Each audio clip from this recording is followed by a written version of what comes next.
ಭಾರತ ರತ್ನ ನೀಡಲು ಕೇಂದ್ರ ಸರ್ಕಾರಕ್ಕೆ ಡಿಸಿಎಂ ಡಿಕೆ ಶಿವಕುಮಾರ್ ಮನವಿ. ಜಾತಿ ಧರ್ಮಗಳ ತಾರತಮ್ಯವಿಲ್ಲದೆ ಅನ್ನ ಅಕ್ಷರ ಆಶ್ರಯ ನೀಡುವ ಮೂಲಕ ಸಮಾಜಕ್ಕೆ ಸಾವಿರಾರು ಮುತ್ತು ರತ್ನಗಳನ್ನು ನೀಡಿರುವ ಶ್ರೀ ಶಿವಕುಮಾರ ಸ್ವಾಮೀಜಿಗಳಿಗೆ ಭಾರತ ರತ್ನ ಪುರಸ್ಕಾರ ನೀಡಿ ಗೌರವಿಸಬೇಕು ಎಂದು ಡಿಸಿಎಂ ಡಿಕೆ ಶಿವಕುಮಾರ್ ಅವರು ಕೇಂದ್ರ ಸಚಿವ ರಾಜನಾಥ್ ಸಿಂಗ್ ಅವರ ಮೂಲಕ ಕೇಂದ್ರ ಸರ್ಕಾರಕ್ಕೆ ಮನವಿ ಮಾಡಿದರು. ತುಮಕೂರಿನ ಸಿದ್ದಗಂಗಾ ಮಠದಲ್ಲಿ ಮಂಗಳವಾರ ನಡೆದ ಶಿವೈಕ್ಯ ಡಾಕ್ಟರ್ ಶ್ರೀ ಶಿವಕುಮಾರ ಸ್ವಾಮೀಜಿಗಳ 118ನೇ ಜಯಂತಿ ಹಾಗೂ ಗುರುವಂದನಾ ಕಾರ್ಯಕ್ರಮದಲ್ಲಿ ಡಿಸಿಎಂ ಡಿಕೆ ಶಿವಕುಮಾರ್ ಅವರು ಮಾತನಾಡಿದರು. ಈ ಕಾರ್ಯಕ್ರಮದಲ್ಲಿ ಉಪಸ್ಥಿತರಿರುವ ಕೇಂದ್ರ ರಕ್ಷಣಾ ಸಚಿವ ರಾಜನಾಥ್ ಸಿಂಗ್ ಅವರು ಪ್ರಧಾನಮಂತ್ರಿಗಳು ಹಾಗೂ ಕೇಂದ್ರ ಸರ್ಕಾರದ ಗಮನಕ್ಕೆ ಶ್ರೀಗಳಿಗೆ ಭಾರತ ರತ್ನ ನೀಡುವ ವಿಚಾರ ತರಬೇಕು ಎಂದು ರಾಜ್ಯದ ಜನರ ಹಾಗೂ ರಾಜ್ಯ ಸರ್ಕಾರದ ಪರವಾಗಿ ಮನವಿ ಮಾಡುತ್ತೇನೆ. ಶ್ರೀ ಶಿವಕುಮಾರ ಸ್ವಾಮೀಜಿಗಳು ಈ ಮಠದ ದಾಸೋಹ ಪರಿಕಲ್ಪನೆ ಮೂಲಕ ಅನೇಕ ಸಾಧಕರನ್ನ ಸಮಾಜಕ್ಕೆ ನೀಡಿದ ಪರಮ ಪೂಜ್ಯರು ಹಾಗೂ ಸಿದ್ದಗಂಗಾ ಮಠ ಪವಿತ್ರ ಸ್ಥಳ ಎಂದು ಹೇಳಿದರು. ಎಲ್ಲ ರಂಗದಲ್ಲೂ ಕೂಡ ಅಭಿವೃದ್ಧಿಯನ್ನ ಮಾಡೋದಕ್ಕೆ ಇವತ್ತು ನಾವೆಲ್ಲ ಅವ್ರನ್ನ ಸ್ಮರಿಸಿಕೊಳ್ತಾ ಇದ್ದೇವೆ. ರಾಷ್ಟ್ರದ ಎಲ್ಲಾ ಪಕ್ಷದ ನಾಯಕರುಗಳು ಕೂಡ ಅವರಿಗೆ ಗೌರವವನ್ನು ಸಲ್ಲಿಸಿದ್ದು ನಾವೆಲ್ಲ ಕೂಡ ನಾವು ನೋಡಿದ್ದೇವೆ. ಇವತ್ತು ಹಸುವಿಗೆ ಅನ್ನವನ್ನ ನೀಡಿ ಅಕ್ಷರ ಕಲಿಸಿದಂತ ಮಹಾಚೇತನಿಗೆ ನಾವೆಲ್ಲ ಇವತ್ತು ನಮಸ್ಕಾರ ಮಾಡಲಿಕ್ಕೆ ನಾವು ಇಲ್ಲಿಗೆ ಬಂದಿದ್ದೇವೆ. ಇವತ್ತು ಈ ಸಂದರ್ಭದಲ್ಲಿ ತಮ್ಗೆ ಹೇಳೋದಿಷ್ಟೇ, ಕೊಟ್ಟ ಬದುಕು ಬೇರೆ ಕಡೆ, ಯಾವುದೇ ಕೂಡ ನಮ್ಮ ಬದುಕನ್ನ ನಾವೇ ಸೃಷ್ಟಿ ಮಾಡಿಕೊಳ್ಳಿಕ್ಕೆ ನಮ್ಗೆ ಇವತ್ತು ಏನು ಮಾರ್ಗದರ್ಶನವನ್ನು ಕೊಟ್ಟರು ಅದನ್ನು ನಾವು ಯಾರು ಕೂಡ ಮಾಡಲಿಕ್ಕೆ ಸಾಧ್ಯ ಇಲ್ಲ. ಈ ವೇದಿಕೆ ಇವತ್ತು ಶಿವಕುಮಾರ ಸ್ವಾಮಿಗಳು ಅವರು ನಡೆದಂತ ದಾರಿ ಇವತ್ತು ಹೇಳೋದಾದ್ರೆ, ನನ್ನ ಶಾಲಾ ಜೀವನದಲ್ಲಿ ನನಗೆ ನಮ್ಮ ಉಪಾಧ್ಯಾಯರು ಒಂದು ಮಾತನ್ನು ನನಗೆ ಹೇಳಿದ್ರು. ಏನಂತಂದ್ರೆ, ಅಲೆಕ್ಸಾಂಡರ್ ದಿ ಗ್ರೇಟ್ ಭಾರತ ವಶಪಡಿಸಿಕೊಳ್ಬೇಕು ಅಂತ ಹೇಳಿ ಹೊರಡ್ತಾರಂತೆ. ಆಗ ಪ್ರಪಂಚದ ಮೂರು ಭಾಗದಲ್ಲಿ 2 ಭಾಗನ ಆತ ವಶಪಡಿಸಿಕೊಂಡಿರ್ತಾರಂತೆ. ಕೊನೆಗೆ ನಾನು ಭಾರತದ ಕಡೆ ಹೋಗ್ಬೇಕು ಅಂತ ಹೇಳಿ ತನ್ನ ಗುರು ಅರಿಸ್ಟಾಟಲ್ ಭೇಟಿ ಮಾಡ್ಲಿಕ್ಕೆ ಹೋಗಿ ಆಶೀರ್ವಾದ ಪಡ್ಲಿಕ್ಕೆ ಹೋಗ್ತದಂತೆ. ಈ ತರ ನಾನು ಭಾರತ ಕಡೆ ಹೋಗ್ತಾ ಇದ್ದೀನಿ, ಇಷ್ಟು ಭಾಗನ ನಾನು ವಶಪಡಿಸಿಕೊಂಡಿದ್ದೀನಿ, ಭಾರತನ ವಶಪಡಿಸಿಕೊಳ್ತೀನಿ ಅಂತ ಹೇಳ್ದಂತೆ. ಆಗ ತನ್ನ ಗುರು ಅರಿಸ್ಟಾಟಲ್ ಹೇಳಿದಂತೆ, ಪಾಪ ಇಲ್ಲಿ ನೀನು ಕೂತ್ಕೋ ಅಂತ ಕುಂಡಿಸ್ಬಿಟ್ಟು, ನೀನು ಭಾರತಕ್ಕೆ ಹೋಗ್ತಾ ಇದ್ದೆ, ನೀನು ವಾಪಸ್ ಬರ್ತೀಯೋ ನನಗೆ ಗೊತ್ತಿಲ್ಲ, ನೀನ್ ಬರೋದಾದ್ರೆ 5 ವಸ್ತು ತೆಗೆದುಕೊಂಡು ಬಾ ಅಂತ ಹೇಳಿದಂತೆ. ಏನು ಗುರುಗಳೇ 5 ವಸ್ತು ಅಂತ? ಒಂದು ರಾಮಾಯಣದ ಗ್ರಂಥ, ಮತ್ತೊಂದು ಮಹಾಭಾರತದ ಗ್ರಂಥ, 3ನೇದು ಕೃಷ್ಣನ ಕೊರಳು, 4ನೇದು ಗಂಗಾಜಲ, 5ನೇದು ಒಬ್ಬ ತತ್ವಜ್ಞಾನಿ, ಒಬ್ಬ ಶಿವಕುಮಾರ ಸ್ವಾಮಿ ಅಂತ 5 ಗ್ರಂಥಕ್ಕೆ ಒಬ್ಬ ತತ್ವಜ್ಞಾನಿ ತೆಗೆದುಕೊಂಡು ಬಂದ್ರೆ ಇಡೀ ಭಾರತವನ್ನೇ ತೆಗೆದುಕೊಂಡು ಬಂದಂತೆ ಅಂತೇಳಿ ಅರಿಸ್ಟಾಟಲ್ ತನ್ನ ಗುರು ಅಲೆಕ್ಸಾಂಡರ್ಗೆ ಹೇಳಿದಂತ ಒಂದು ಮಾತು. ಹಂಗೆ ಈ ದೇಶದ ಆಸ್ತಿ, ನಮ್ಮೆಲ್ಲರ ಸಂಸ್ಕೃತಿ, ನಮ್ಮ ಹಿರಿಯರೆಲ್ಲ ನಮ್ಗೆಲ್ಲ ಕೂಡ ಇಷ್ಟು ದೊಡ್ಡ ಶಕ್ತಿಯನ್ನ ಈ ದೇಶದಲ್ಲಿ ಹಿರಿಯರು, ತಪೋಸಿಗಳು, ನಮ್ಮೆಲ್ಲ ಇಡೀ ಭಾರತದ ಒಂದು ಇತಿಹಾಸಕ್ಕೆ ಒಂದು ದೊಡ್ಡ ಶಕ್ತಿ. ಇಡೀ ವಿಶ್ವದ ಜನ ನಮ್ಮ ಆಚಾರ ವಿಚಾರಗಳನ್ನ ನಂಬಿ, ನಮ್ಮ ಧರ್ಮಗಳನ್ನ, ನಮ್ಮ ಪೂಜೆ ಪುರಸ್ಕಾರ, ನಮ್ಮ ದೇವರು, ನಮ್ಮ ಭಕ್ತಿ, ನಮ್ಮ ಶಕ್ತಿಯನ್ನು ನಂಬಿ ಇವತ್ತು ಈ ದೇಶಕ್ಕೆ ಶರಣಾದಂತ ಇತಿಹಾಸ ಕೂಡ ಇವತ್ತು ಇದೆ. ಸೊ ಅಂಗಳಕ್ಕೆ ಆಚಾರವೇ ಆಶ್ರಯ, ಆಚಾರಕ್ಕೆ ಪ್ರಾಣವೇ ಆಶ್ರಯ, ಪ್ರಾಣಕ್ಕೆ ಜ್ಞಾನವೇ ಆಶ್ರಯ, ಜ್ಞಾನಕ್ಕೆ ಲಿಂಗವೇ ಆಶ್ರಯ, ಲಿಂಗಕ್ಕೆ ಜಂಗಮವೇ ಆಶ್ರಯ ಅಂತ ಹೇಳಿ ಇವತ್ತು ಗುರು ಹಿರಿಯರು ನಮಗೆಲ್ಲ ಇವತ್ತು ಹೇಳ್ಕೊಟ್ಟಿದ್ದಾರೆ. ಈ 5 ಆಚಾರ ವಿಚಾರಗಳು ನಮ್ಮ ಸಿದ್ಧಗಂಗಾ ಶ್ರೀಗಳು ಹಾಗೂ ಅವರ ಮಠದಲ್ಲಿ ನಮ್ಮೆಲ್ಲರೂ ಕೂಡ ಮಾರ್ಗದರ್ಶನವನ್ನ ಶಿವಕುಮಾರ್ ಶ್ರೀಗಳು ಆಶ್ರಯವಾಗಿ ಬಿಟ್ಟು ಹೋಗಿದ್ದಾರೆ ಅನ್ನೋದಕ್ಕೆ ಯಾವ ತರದ ಸಂಶಯ ಕೂಡ ಬೇಡ. ಧರ್ಮ ಎಂದರೆ ಮನುಷ್ಯತ್ವ, ಮನುಷ್ಯತ್ವವನ್ನು ರೂಪಿಸುವಂತ ಇವತ್ತು ಪವಿತ್ರವಾದಂತ ಕೆಲಸಕ್ಕೆ ನಾವು ಮಾಡಿದ್ದೇವೆ. ನಾನು ಮಾತಾಡಿಕೊಂಡವ್ರೆ ನಾನು ಗಂಟೆ ಮಾತಾಡಬೇಕಾಗ್ತದೆ. ಮೊದಲೇ ನಮ್ಮ ಸೋಮಣ್ಣವರು ಟೈಮ್ ಬಗ್ಗೆ ಮಾತಾಡ್ತಿದ್ರು, ನಮ್ಮ ಕೇಂದ್ರ ಸಚಿವರು ಹೊರಗಡೆ ಹೋಗ್ಬೇಕಾಗ್ತದೆ ಅಂತ ಹೇಳಿ, ಅದಕ್ಕೆ ನಾನು ಹೆಚ್ಚಿಗೆ ಮಾತಾಡಕ್ ಹೋಗುದಿಲ್ಲ. ಇವತ್ತು ಮಹಾನ್ ಚೇತನ, ಮಹಾನ್ ವಾದಿ ಇವತ್ತು ಶಿವಕುಮಾರ್ ಸ್ವಾಮೀಜಿಗಳವರ ಅವರ ಆಚಾರ ವಿಚಾರಗಳನ್ನು ನಾವೆಲ್ಲ ಮುಂದಿಟ್ಕೊಂಡು ಹೋಗೋಣ. ಅದಕ್ಕೆ ಸರ್ವಜ್ಞ ಒಂದ್ ಕಡೆ ಒಂದು ಮಾತಿರ್ತಾರೆ, ಯೋಗಿಗಳಿಗೆ ಕುಲವಿಲ್ಲ, ಆಶಕ್ಕೆ ತೊಲೆಕಂಬವಿಲ್ಲ, ಸ್ವರ್ಗಕ್ಕೆ ಮೇಲು ಕೇಳು ಇಲ್ಲ.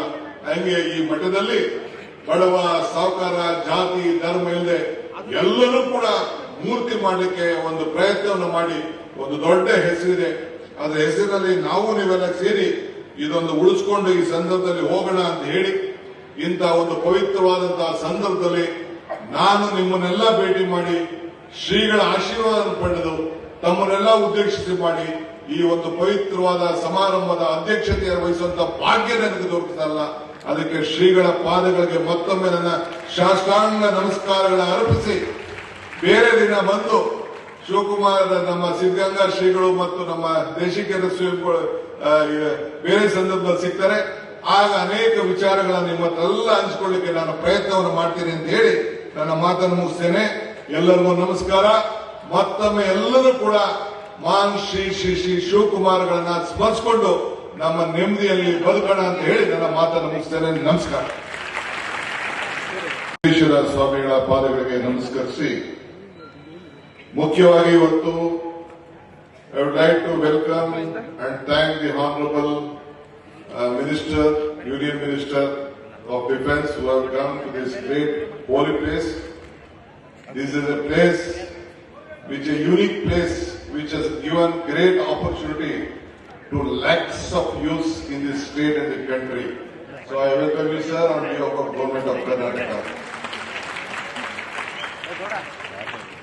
ಮಾನ್ಯ ಶ್ರೀ ನಮ್ಮ ಈ ಮಠದ ಶಿಷ್ಯರು, ಈ ಕ್ಷೇತ್ರದ ಜನಪ್ರಿಯ ಲೋಕಸಭಾ ಸದಸ್ಯರಾದಂತ ನಮ್ಮ ಕೇಂದ್ರದ ಜಲಶಕ್ತಿ ಮತ್ತು ರೈಲ್ವೆ ಖಾತೆಯ ಮಂತ್ರಿಗಳಂತ ಮಿತ್ರರಂತ ಸೋಮಣ್ಣವರೇ, ಹಿರಿಯ ಶಾಸಕರಾದಂತ ಗುಬ್ಬಿ ಶ್ರೀನಿವಾಸ್ ಅವರೇ, ಸುರೇಶ್ ಗೌಡ್ರೆ, ಜ್ಯೋತಿ ಗಣೇಶ್ ಅವರೇ, ಡಾಕ್ಟರ್ ರಂಗನಾಥ್ ಅವರೇ, ನೆಲಮಂಗಲದ ಶ್ರೀನಿವಾಸ್ ಅವರೇ, ಚಿದಾನಂದ ಗೌಡ್ರೆ ಮತ್ತು ಮುಖ್ಯವಾಗಿ ವೇದಿಕೆ ಮೇಲೆ ಕೂತಂತ ಎಲ್ಲ ಹಿರಿಯರೇ, ಕೆಳಗಡೆ ಎಲ್ಲ ಅನೇಕ ಮಠಗಳಿಂದ ಬಂದಂತ ಎಲ್ಲ ಗುರು ಹಿರಿಯರೇ, ಈ ಒಂದು ಪವಿತ್ರವಾದಂತಹ ಸಮಾರಂಭದಲ್ಲಿ ಪಾಲ್ಗೊಂಡು ಈ ಒಂದು ಭಕ್ತಿ ಸಾಗರದಲ್ಲಿ ದೇವಿಯರನ್ನ ನೆನಪು ಮಾಡಿಕೊಳ್ಳುವಂತ ಒಂದು ಭಾಗ್ಯವನ್ನು ಪಡ್ಕೊಂಡಂತ ಎಲ್ಲ ಬಂಧು ಭಗಿನಿಯರೇ, ಇದೊಂದು ಪವಿತ್ರವಾದಂತಹ ಗುರುವಂದನಾ ಕಾರ್ಯಕ್ರಮ.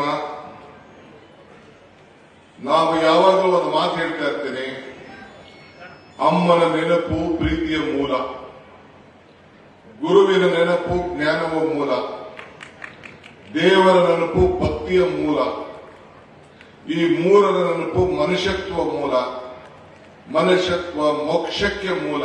ಹಂಗೆ ಮನುಷ್ಯತ್ವ ಅಡಿಯಲ್ಲಿ ನಾವು ನೀವೆಲ್ಲ ಸೇರಿ ಮೋಕ್ಷಕ್ಕೆ ಸೇರಬೇಕಾದ್ರೆ ಶಿವಕುಮಾರ್ ಸ್ವಾಮಿಗಳನ್ನ ನೆನೆಸ್ಕೊಂಡು ಅವರ ಆಚಾರ ವಿಚಾರಗಳನ್ನ ನಾವು ಮೈಗೂಡಿಸ್ಕೊಂಡು ನಾವು ಸೇರಬೇಕು ಅಂತ ಹೇಳಿ ಇವತ್ತು ನಾವೆಲ್ಲ ಇಲ್ಲಿ ಸೇರಿದ್ದೇವೆ. ಗುರುವಿನಿಂದ ನಮ್ಮ ಬಂಧುಗಳು, ಗುರುವಿನಿಂದ ನಮ್ಮ ದೈವಗಳು, ಗುರುವಿಂದ ಪುಣ್ಯದ ಜಗಕ್ಕೆಲ್ಲ, ಗುರುವಿಂದನೇ ಮುಕ್ತಿ ಅಂತ ಹೇಳಿ ಸರ್ವಜ್ಞ ಅವರು ಕೂಡ ಹೇಳಿದ್ದಾರೆ. ನಾನು ಆಗಾಗ ಇನ್ನೊಂದು ಮಾತನ್ನ ಹೇಳ್ತಾ ಇರ್ತೇನೆ. ನನಗೆ ಶ್ರೀಗಳನ್ನ ಕೊನೆಯ ದಿನಗಳಲ್ಲಿ ಚೆನ್ನೈ ಹಾಸ್ಪಿಟಲ್ ಅಲ್ಲಿ ಭೇಟಿ ಮಾಡುವಂತ ಒಂದು ಭಾಗ್ಯ ನನಗೆ ಸಿಕ್ಕಿತ್ತು. ಪುರಂದರ ದಾಸರು ಒಂದ್ ಕಡೆ ಒಂದು ಮಾತು ಹೇಳ್ತಾರೆ. ಯಾಕೆ ಈ ಮಾತು ಹೇಳ್ತಾ ಇದ್ದೀನಿ ಅಂದ್ರೆ, ಶ್ರೀಗಳು ಶಿವಕುಮಾರ್ ಸ್ವಾಮಿಗಳು ನಮ್ಮ ಜಿಲ್ಲೆಯವರು.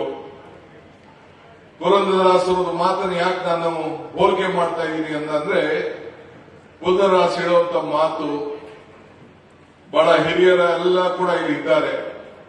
ಇದು ಭಾಗ್ಯ, ಇದು ಭಾಗ್ಯ, ಇದು ಭಾಗ್ಯವಯ್ಯ, ಪದ್ಮನಾಭನ ಪಾದ ಭಜನೆ ಪರಮ ಸುಖವಯ್ಯ ಅಂತ ಹೇಳ್ತಾರೆ.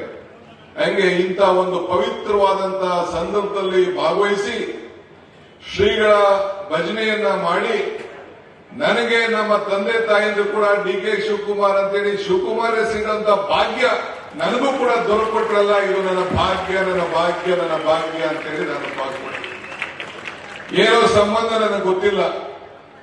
ಭಕ್ತಂಗೂ ಭಗವಂತನಿಗೂ ವ್ಯವಹಾರ ನಡೆಯುವಂತ ಸ್ಥಳ ದೇವಾಲಯ. ಹಂಗೆ ಇವತ್ತು ನಾವೆಲ್ಲ ಒಬ್ಬ ದೇವರ ಸ್ವರೂಪಿಯನ್ನ ಸ್ಮರಿಸಿಕೊಳ್ಳುವಂತ ಭಾಗ್ಯ ಇವತ್ತು ನಮಗೆಲ್ಲ ಸಿಕ್ಕಿದೆ. ದೇಹಕ್ಕೆ ಏನಾದ್ರು ಹಸುವಾದ್ರೆ ಪ್ರಸಾದ ಬೇಡ್ತೀವಿ, ಮನಸ್ಸಿಗೆ ಹಸುವಾದ್ರೆ ಪ್ರಾರ್ಥನೆ ಬೇಡ್ತೀವಿ. ಮನುಷ್ಯನಿಗೆ ಪ್ರಯತ್ನ ವಿಫಲ ಆಗ್ಬೋದು, ಪ್ರಾರ್ಥನೆ ವಿಫಲ ಆಗಲಿಕ್ಕೆ ಸಾಧ್ಯ ಇಲ್ಲ ಅನ್ನೋದು ಕೂಡ ನನ್ನ ನಂಬಿಕೆ. ನನಗೆ ಧರ್ಮಗಳಲ್ಲಿ ಜ್ಞಾನಗಳಲ್ಲಿ ಭಗವಂತನಲ್ಲಿ ನಂಬಿಕೆ ಇಟ್ಕೊಂಡಿರೋನು. ನಾನು ಯಾವಾಗಲೂ ಹೇಳ್ತಾ ಇರ್ತೀನಿ ಇನ್ನೊಂದು ಮಾತನ್ನ, ಧರ್ಮ ಯಾವುದಾದರೂ ತತ್ವ ಒಂದೇ, ನಾಮ ನೂರಾದರೂ ದೈವ ಒಂದೇ, ಪೂಜೆ ಯಾವುದಾದರೂ ಭಕ್ತಿ ಒಂದೇ, ಕರ್ಮ ಆದಾದರೂ ನಿಷ್ಠೆ ಒಂದೇ, ದೇವರೊಬ್ಬ ನಾಮ ಅನುವು ಅಂತೇಳಿ. ಇವತ್ತು ನಮ್ಮೆಲ್ಲರೂ ಕೂಡ ಮನಸ್ಸಿಗೆ ಶಾಂತಿ ಸಿಗಬೇಕು ಅಂತೇಳಿ ಇವತ್ತು ನಮ್ಮ ಮಠಕ್ಕೆ ಬಂದು ಶ್ರೀಗಳನ್ನು ನೆನೆಸ್ಕೊಳ್ಳಿಕ್ಕೆ ನಾವೆಲ್ಲ ಇಲ್ಲಿಗೆ ಬಂದು ಸೇರಿದ್ದೇವೆ.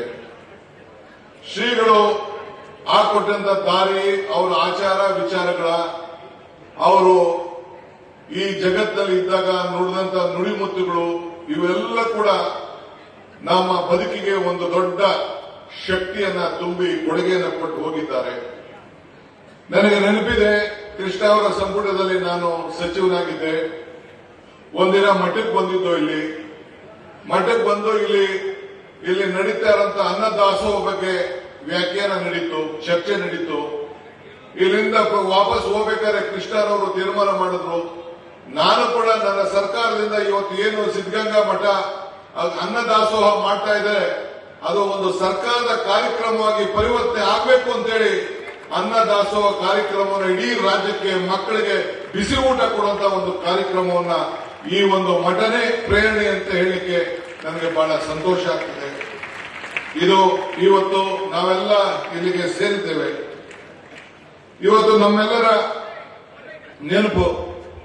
Today I am very happy. I have one request to Raja Singh ji. ನಂದು ಒಂದು ದೊಡ್ಡ ಬೇಡಿಕೆ ಇದೆ. ನನ್ನ ಬೇಡಿಕೆ ಅಲ್ಲ ಇದು, ನಿಮ್ಮ ಬೇಡಿಕೆ, ರಾಜ್ಯದ ಬೇಡಿಕೆ. We all had requested the Honorable, the Prime Minister and the Government of India to give Bharat Ratna to Shri Shivakumar Swamiji.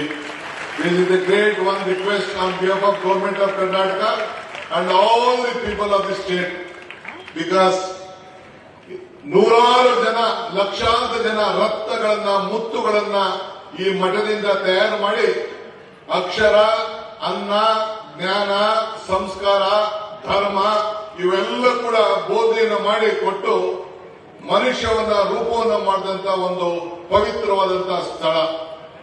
ಕಲ್ಲು ಬಂಡೆ ಅಕ್ಕಪಕ್ಕ ಎಲ್ಲ ಇದೆ, ಅದು ಪ್ರಕೃತಿ. ಅದನ್ನ ಕಳೆದರೆ ಆಕೃತಿ, ಪೂಜಿಸಿದರೆ ಸಂಸ್ಕೃತಿ.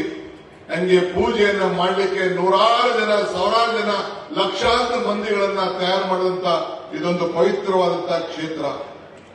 ನಾವು ತಿನ್ನುವ ಅನ್ನ, ಬೇಯಿಸುವ